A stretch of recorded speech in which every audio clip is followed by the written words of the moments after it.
Welcome to the Road to 9. The first footage was debuted at the recent Star Wars celebration in Chicago, and after months of waiting, we were finally given a title.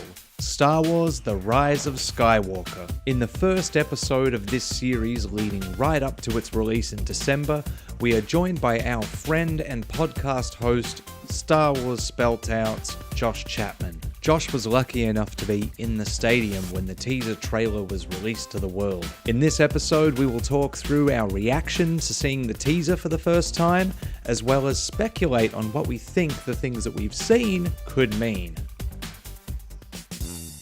So the Road to 9, the first step on the Road to 9 is the trailer, or the teaser, that we got at Star Wars Celebration, that we all watched in different ways. Josh watched it live in the room. You watched it slightly outside the room. Outside ×2 in the main floor of Celebration at the Star Wars show live stage, but off to the side of the live stage on one of the 3 televisions. Cool.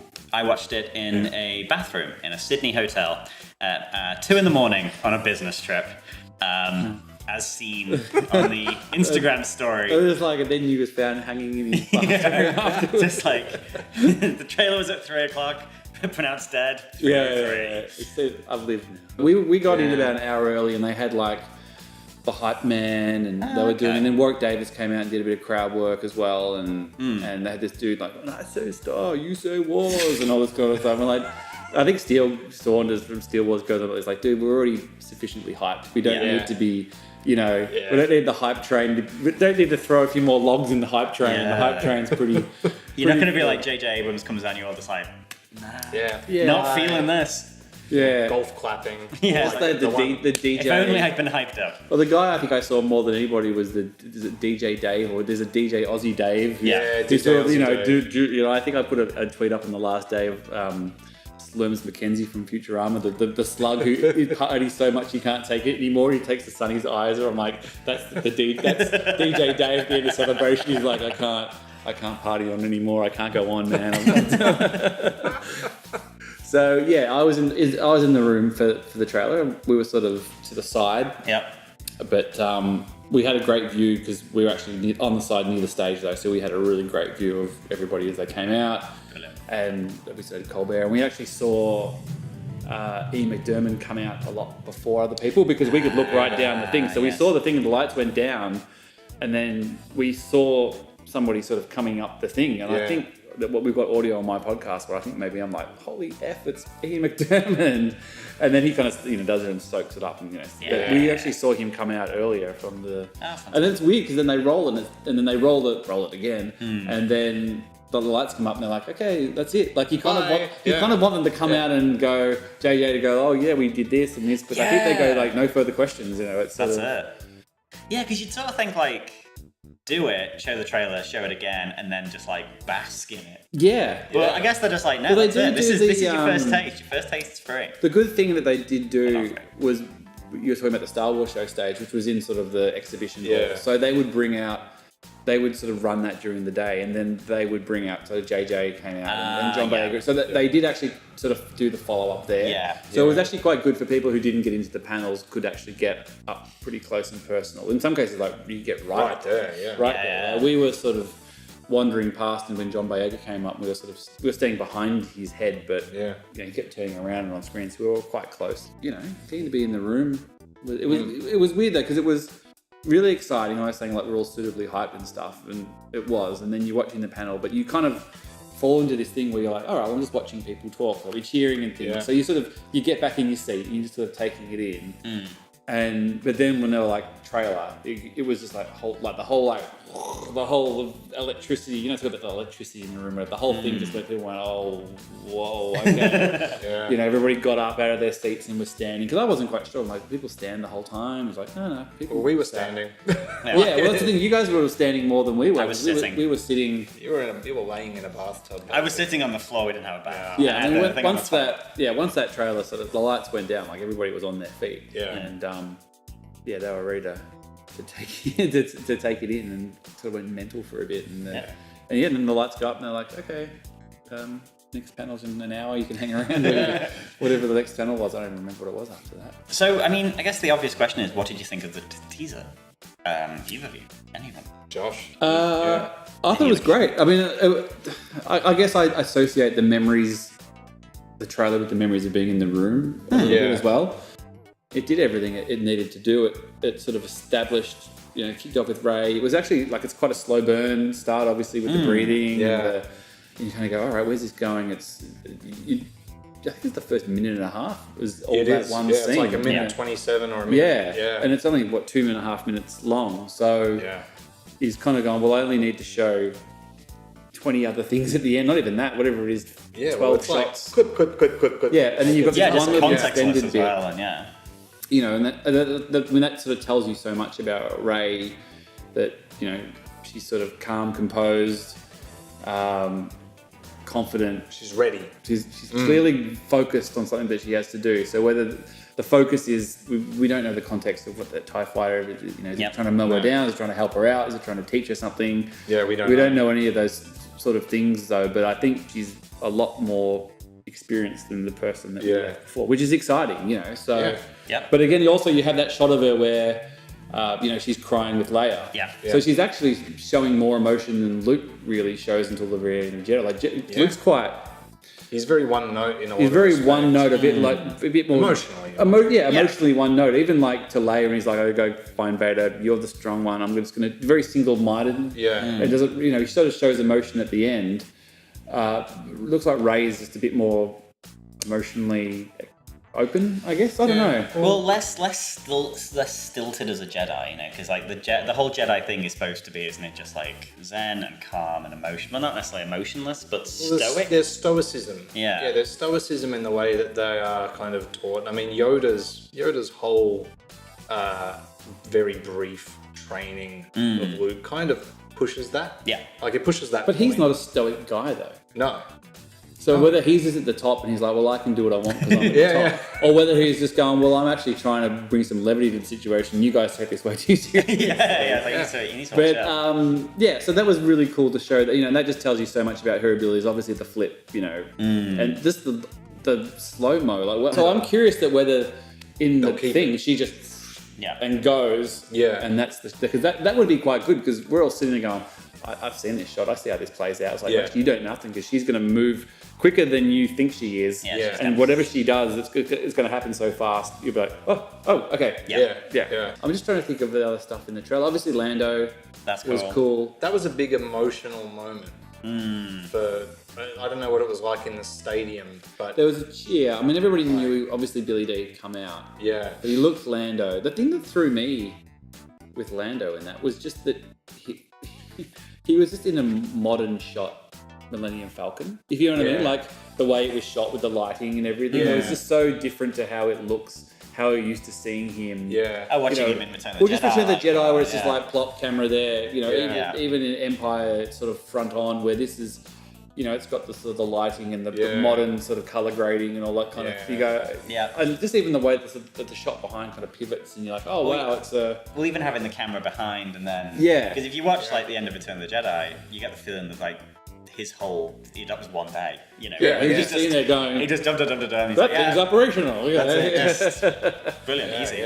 Shoot him and then shoot the alien guy and then that's it. Go for lunch. So that just felt like, oh wow, he's in this modern take. Like he's in a different film. It doesn't feel like you're just sort of plopping him in another shot. Although the white mustache threw me off too. Oh yeah, because he's great. Because I don't think he's even got a grey mustache. In real life? No, I don't think he does. But they've greyed his mo a bit. Which is weird. I always felt Lando would put a just for men in there or something.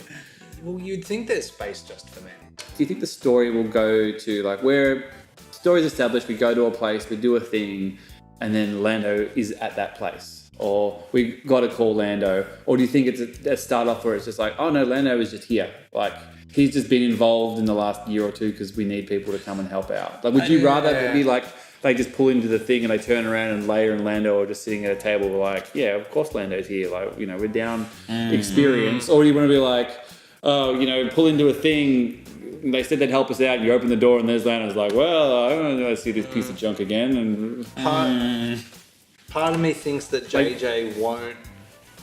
And He won't spoil not having a Lando cheer moment. It'll be that Chewie we're home moment. I don't think that he will. He'll just sort of be there. Yeah, I think that he'll want to give everyone that. Those couple of little things that everyone will give a little nostalgic cheer for. Yeah. He won't shy away from that. So I don't think he'll be there. I think they'll rendezvous somewhere, maybe. Specifically to get Lando for a specific purpose? Or he'll turn up. It depends on how big the time jump is. Yeah. Yes. Well, I mean, if you just look at what the trailer is, you're seeing a lot of shots of Rey, Poe, Finn, 3PO somewhere doing something, which makes me feel like, all right, they're down there somewhere, and the Falcon is somewhere else with Chewie and Lando basically flying around. Yeah. Air support or on their way to help or doing. I mean, that's a lot to draw from a few shots. I mean, that's the thing. And again, this could all be the first 15 minutes of the movie. Could be the first 15 minutes. If it's a thing where they need to go and get him for something, it feels like a retread of Last Jedi because his skill set is very similar to someone who would come in to try and infiltrate something or hack something. Yeah. So maybe it's a thing of like, we need this information. I know a guy. Yeah. And he's the ultimate I know a guy, isn't he, really? Yeah. But I guess ultimately, the if they're guy, going, He's the guy. Someone's got to fly the Falcon. We don't trust anybody else. Yeah. Rey's going to be busy. Yeah, Rey's going to be busy. Chewie Chewie can fly it still. Chewie can do anything. Chewie's just kind of like, do I really need you guys to keep throwing people here? I've had this car longer than the rest of you, really. Like, it should be mine. And I think he's the better pilot, really. Like, think about all the times that you see Han do something cool with the thing. Chewie's there.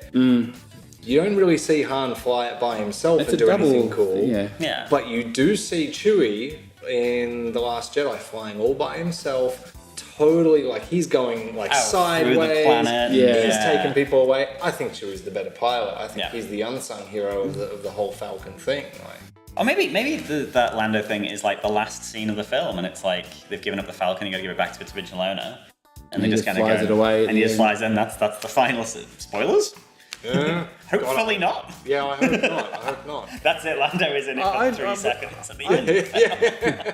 It's like, all right, story's over. Yeah, thanks for coming, Billy D. Lando, you can have your car back. Thanks. Thanks for doing 18 months of physical training. Sit in a chair and fly the Falcon off for the last 2 minutes of the film. Yeah, so fingers crossed that's right. Rebuilding Kylo's helmet looks pretty nuts with the all red scarring and all that. And he looks like he's out for blood.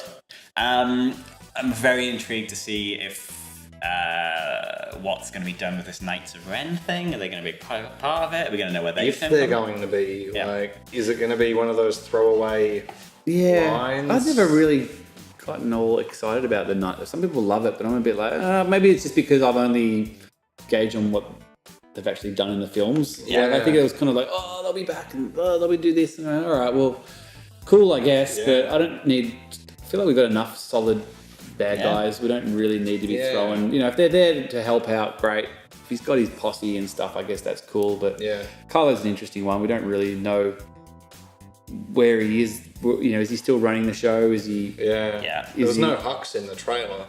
No. In the teaser, I should say. No.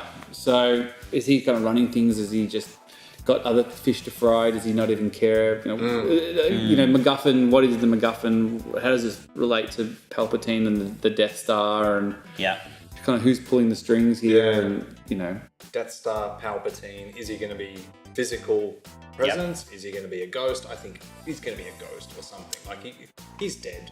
Yeah. That's yes. But there was once a Sith Lord who could cheat death, and he taught everything to his apprentice. What's his? Have you ever heard the tale of the tragedy of Darth something? Darth something the smart. Yeah, that's it. Darth something. Could he actually do it though? Was it just because he kind of like,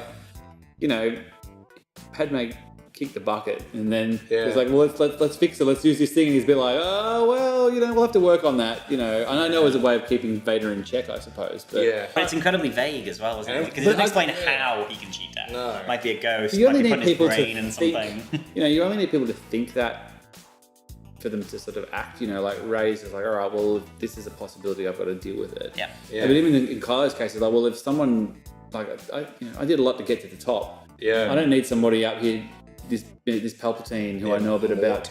Coming in more top. Like I've already. Yeah, I've got to deal with this. The toppest. Yeah, so I've got to deal with this problem myself. So they might all just be racing towards this. That's like a three-way. This potential trophy threat. Palpatine. Yeah, trophy, whether it's to destroy it or to try and control it, or maybe. I mean, and whether it's a real thing or not, whether it's just an idea or a... Yeah, I wonder. People have thought like, is it a holocron? Yeah. Something like that, which it could be. Yeah. Could be a holocron.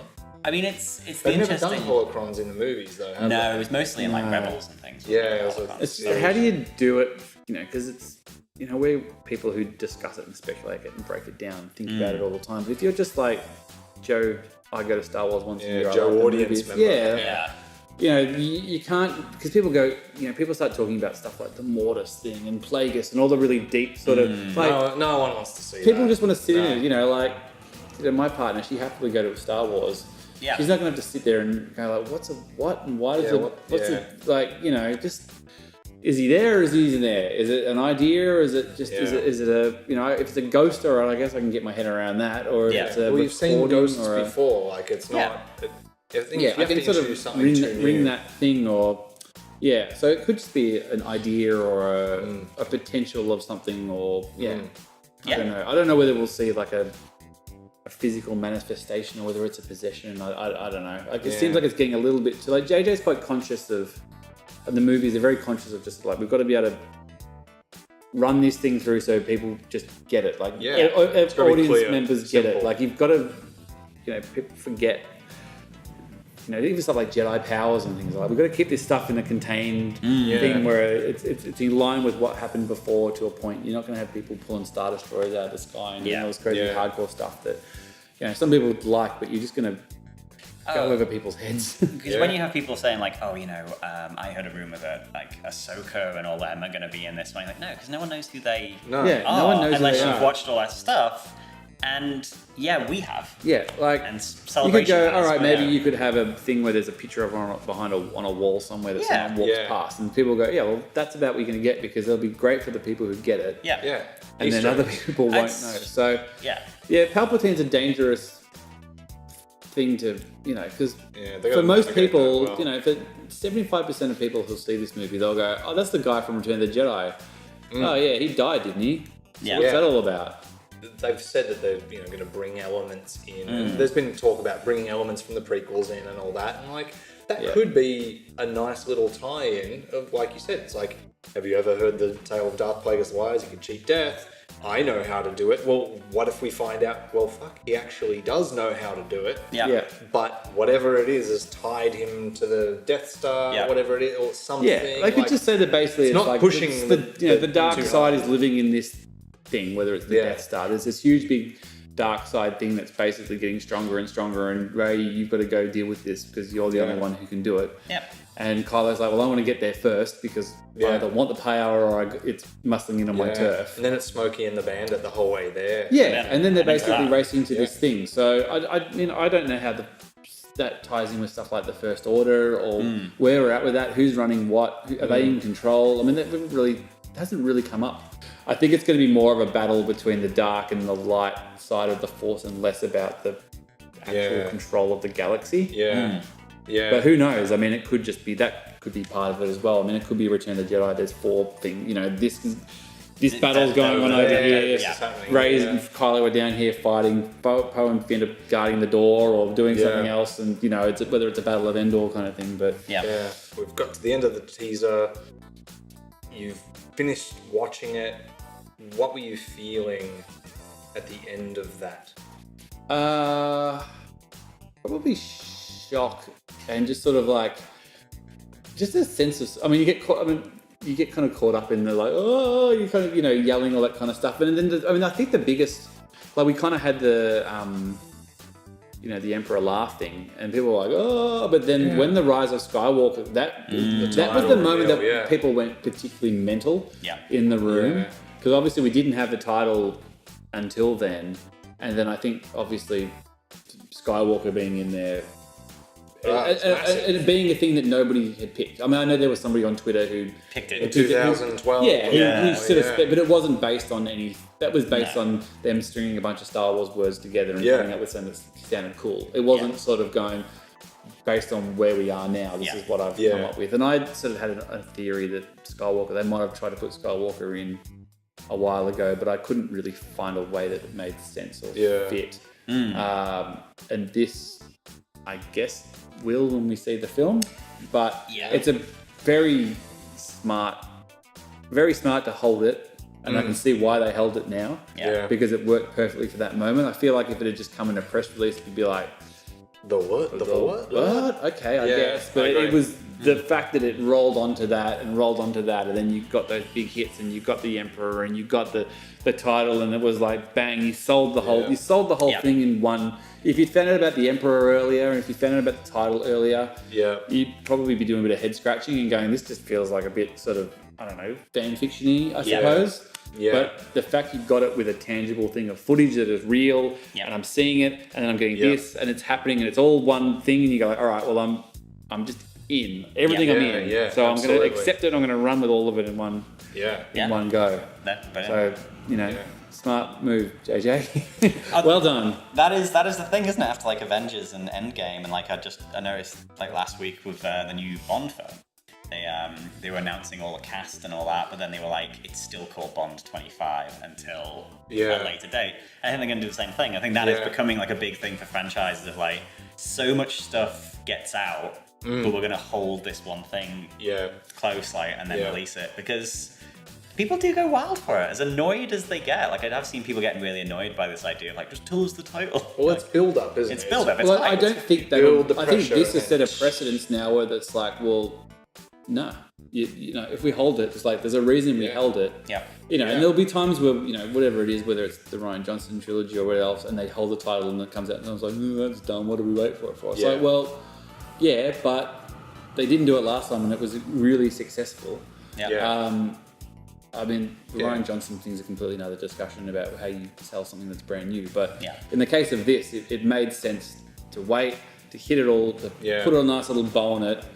And send it out into the night, and they could have done it earlier, and there could have been a billion Rise of Skywalker t-shirts at Celebration they could have sold. I think the title reveal in the prequels happened with the final one as well, wasn't it? That video is amazing. Because they revealed it at the end of the behind the scenes reel that they showed. Well, it kind of comes down and it shows like a few clips, and it's like Star Wars: A New Hope, and then a few clips of Empire. It goes all the way through. And then when it got to Revenge, it was like, it must have been clips of the making. It was like behind the scenes. So it was like stuff. Green screen lightsaber fights and stuff like that. And then it just came up Star Wars: Revenge of the Sith. That was a title that most people had guessed beforehand. That was when I saw that was the title. I was like, that is. I always felt that was like, that just feels like that was. I mean, I know Phantom Menace was like. What? I just remember seeing it, I think it might have been on the Force.net or one of those early, because I was on the internet in about 97, because at university we had like we had access to the internet, which was pretty unheard of back then. And I just remember that was like, it just said the Phantom Menace, huh? And that was the article. That was, nobody, it was always like, all those fan fiction titles. The Creeping Fear and all that kind of stuff. And then of course Attack of the Clones was a bit like, okay, right, we're going. Okay, cool. That's what we're doing. So, but the titles, they just become part of the furniture, Oh, they do. I mean, people had a lot of issues, or snarky issues with The Force Awakens. Like when that first came out, and people were very kind of like, it's a bit rubbish and a bit lazy and a bit that. And now everyone's just like, now it's just accepted. I mean, what are you going to do? Like, no, they're not going to change it for you. No. You could maybe retcon your own like fan art covers and be like, this is my library now. These are all the titles that are superior to the original titles. That exists. Come around and watch my fan edits. But ultimately, nobody cares. That 100%. My future girlfriend will care. She's in Canada. What about for you? What was your 3 a.m, just finished watching the teaser for the first time kind of feel? Oh, just completely blown away. Like it was just, just having it, just seeing it. Like I'm always like that when you kind of have a film that you're really hyped for and then you actually see it and you're like, oh god, this actually does exist. Like I remember that a random one for me was way back with Dark Knight Rises. Like I love the Dark Knight so much, I couldn't imagine more of it. I was like, I can't imagine they're going to make more of this. And then finally watched the trailer, I was like, oh my god, this exists, and this is going to be a thing. And that was the same with this, like, just seeing it and seeing all this mad stuff and not being able to process it. Just, it was so, I was obviously sleep deprived and all that. And then when it had that, no one's ever really gone, it faded to black, I did have a moment of like, what's going to be the big shocker now? What's the sting? What's the sting here? Who's going to walk in the room? And then the Emperor's my favorite character. So obviously having that laugh, I was like, oh my god. No one's ever really gone. And then laugh or just start crying. And how did you react? I was like, and then Star Wars, and then the kind of the thing opened up. I was like, what is? And again, I was like, what is this going to be? Because I'm still thinking Chosen One. Yeah, it's going to be the Chosen One. Yeah. Oh, it's going to be, because we'd done like a competition that nobody won. A competition on Twitter. Glad nobody won, because I didn't have any money left to buy that T-shirt. No. Where people had like thrown titles in, and it was interesting. Like some people had said Knights of Ren, and some people had said the Chosen One, and there was a few recurring ones and all that. And I just assumed it was going to be one of them. Yeah. And then The Rise of Skywalker, I was just like, it's such a good title because it asks a million questions, gives you nothing. Yeah. Because you're like, what does that mean? It definitely poses more than it gives. Yeah. In a sense. Like, I mean, they've essentially given us all months and months of things to speculate about without showing us more than 2.5 minutes worth of footage. That's it. Yeah, and the time jump is a really big factor in this, because I think I brought this up. It might have been when you were on my podcast, Matt, that Last Jedi taking place after Force Awakens pigeonholed so much expectation, because people just were so laser focused on what they thought had to happen, because they knew it happened the next day. They're like, it could only go this way. It has to go this way. Yeah. And also the fact Force Awakens played off A New Hope so much, even doubled down on that. So it's the next day, and it's going to play off this, and it's going to be this. So therefore, I know I am right. I cannot not be unright. Everybody was so wrong. But luckily, they reacted really maturely. Really well about it. Yeah, so everybody took it really well. The thing is, this is so. We've got the spread and the field is so open here that you could just go, you don't know. You can guess all you want. Like, I guess if you're going to look up on spoilers and you want to find stuff, then cool. But as far as the people who don't read spoilers and just speculate, the time, they were wishy-washy on time anyway. They kind of went, oh, it's in the future. They didn't want to lock that down. But you kind of go, well, Rey, how she is, at least is the same amount of time that Luke had post-Empire Jedi, which I think is a year, roughly. Is that the official thing? Like, it would be at least a year. I wouldn't be surprised if it's more. No. If it's even 2 or 3 years. I would for this jump, I'm gonna say my guess is like three plus, and the idea of like the Resistance has sort of rebuilt itself, and it's almost like it's the first film again. It's back to being the First Order's massive, and they're like chipping away at it. Which is an easier way to deal with the First Order Resistance conflict if more time has passed, because you can just say, well, a lot of that's already kind of taken place, and they've kind of in their spots. Yeah, that's whether there's a thing where it's like, we've got some, you've got some, there's this sort of uneasy where we're kind of, no one's kind of, so therefore that stuff isn't as important. Therefore this light and dark side thing is the thing that tips it, because we don't have to worry about this little band of, plucky young fighters trying to take on this huge thing. It's like, well, that's happened. We'll get to that story. There's been a bit of a truce. Whether we get, whether that's where, Star Wars Resistance takes over. Because they're going to overlap Last Jedi soon. Very quickly. So they might go, so by the time 9 drops, they're like, all right, well, now we know what happens in 9. We can use Resistance to basically fill that gap of where that goes, and we can tell that story. It's not a coincidence that we've hit these times at these things. We've got it all planned out. We're going to we're going to drive straight into that timeline. And, and that's where we'll go. Well, that is the great thing about Star Wars, is like Star Wars begets Star Wars. It's like, right, if there's a 3-year gap, we're going to get comic books, video games, novels, things that go in those gaps. And like, I've got to assume if the Knights of Ren are a big part of 9, we're instantly going to get some sort of media that covers where they are during Last Jedi. And that's the thing I always... And you only need it, like, put a line of text in the crawl. So like the galaxy is in the balance. The galaxy is now at peace. The First Order and the Resistance have formed a shaky truce. Yeah. And that's all you need to say. You're like, all right, well, we're in a shaky truce. What does that mean? Everyone's kind of doing their thing. Everyone's doing that thing. And then this thing comes, Palpatine. Yeah. People go Palpatine. And all of a sudden the whole truce is shaky. All of a sudden everybody, the arms race kicks back into gear again. They're all chasing this thing. Yep. You could do that. You could basically just go, all right, we can deal with this bit. And then the stakes just jump back up again. Which is quite a smart way to do it. And it's new as well for a thing called Star Wars. Like it's always been from the Clone Wars till now, I guess. It's always been war, and it's always been those two very distinct. Like say plucky. From New Hope onwards, always kind of like plucky rebels and a thing. But to have an idea of them trying to live in the galaxy, as have a ceasefire, have peace, and try and have carved the galaxy up a bit, like. I can't imagine that's going to happen. Just not with where it gets left and the way like Kylo has got this potentially single-minded drive. But it could be a thing where he's tried to run things and it's not worked out well. They've got this truce and he's kind of filthy that he's being pushed to the side and maybe. he got to run. You're like, well, we tried it your way and we got nowhere, so this is better for us. And then he goes, oh, actually, here's a chance for me to get back on top now. And maybe. But I mean, we'll see. We'll find out in a while. 9 months? 6 months? I can't count. We're going to get a final trailer. Probably in October. We might even, I don't know whether we will get another one or not, like in some... Well, a teaser 2, we could get teaser 2 and I reckon we'll get a behind the scenes. One of those maybe like a Comic-Con or D23. We probably get that. Something to wet there, the beak. And we'll get official poster before then as well. So there'll be a few other little reveals to sort of like keep us... Well, there's no teaser posted this time either. No, we've only had just the logo. Yeah, no, they're being cagey, but then the last 3 months up to December, we all know are going to be kind of nuts. Like it's going to be, final trailer drops. Then Disney Plus comes out. You'll have the Mandalorian to try and get through.